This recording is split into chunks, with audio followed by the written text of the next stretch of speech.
Class 9-এর ইতিহাস, chapter 1, প্রশ্ন উত্তর ইন বেঙ্গলি মিডিয়াম। ফরাসি বিপ্লবের কয়েকটি দিক। তোমরা সবাই মন দিয়ে শোনো, লেখো, সবাই লাইক অ্যান্ড সাবস্ক্রাইবটা দিয়ে দাও। তাহলে আমি শুরু করছি। ফ্রান্সের সন্ত্রাসী রাজত্বে নেতৃত্ব দেন কে? রোবসপিয়ার। বাস্তিল হল ফ্রান্সের দুর্গ। কান ছিলেন একজন পর্তুগিজ নাট্যকার, নাকি ফরাসি চিন্তাবিদ, নাকি জার্মান চিন্তাবিদ? কান ছিলেন একজন ফরাসি চিন্তাবিদ। দ্বিতীয় ফরাসি বিপ্লব সংগঠিত হয়েছিল কত সালে? আগস্টের 1792 সালে। ম্যারাট, মজাফরা আঁকা রয়কাট ম্যারাট ছিলেন কে? জ্যাকোবিন নেতা। বৈদিজয় জয়ফলা আঁকা কয়কা বয়সীতন্তন্য জ্যাকোবিন নেতা। 1791 খ্রিস্টাব্দে রাজা ষোড়শ লুই দেশ ত্যাগ করতে গিয়ে ধরা পড়েন 21শে জুন। দি পার্সিয়ান লেটার্স গ্রন্থটি লিখেছেন মন্তেস্কু। ফ্রান্সের কর ব্যবস্থায় টাইট ছিল ধর্মকর। ফ্রান্সের প্রথম লিখিত সংবিধান রচিত হয় 1791 খ্রিস্টাব্দে। নূতন প্রজাতন্ত্র বর্ষপঞ্জি প্রবর্তিত হয় সন্ত্রাসের রাজত্বকালে। ফ্রান্সের তৃতীয় সম্প্রদায় নামে পরিচিত ছিল ফ্রান্সের সাধারণ জনগণ। ওয়েলথ অফ নেশন গ্রন্থের রচয়িতা হলেন কে? Adam Smith. ধর্মচালকদের সংবিধান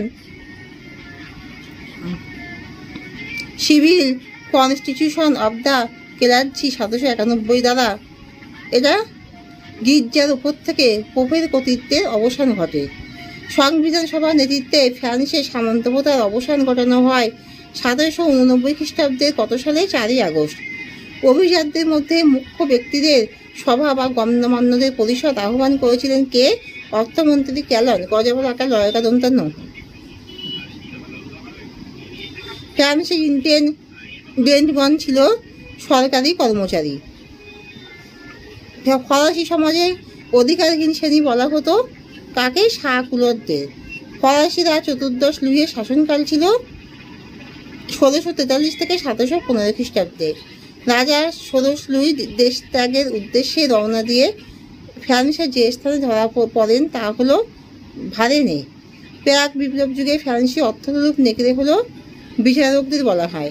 ফ্রান্সে 18 শতকে শাসন করত কে?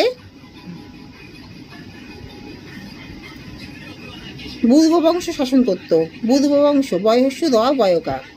অভিজাতদের মধ্যে মুখ্য ব্যক্তিদের সভা বা গণ্যমান্যদের পরিষদ আহ্বান করেছিলেন কে? অর্থমন্ত্রী ক্যালন। নূতন প্রজাতন্ত্র বর্ষপঞ্জি প্রবর্তিত হয় সন্ত্রাসের রাজত্বকালে। ফ্রান্সের তৃতীয় সম্প্রদায় নামে পরিচিত ছিল ফ্রান্সের সাধারণ জনগণ। ফিজি ও ক্যাটুগণ ছিলেন এক শ্রেণীর অর্থনীতিবিদ। তাহলে এখানে শেষ করছি। তোমরা সবাই কিন্তু লাইক অ্যান্ড সাবস্ক্রাইবটা অবশ্যই দিয়ে দিও।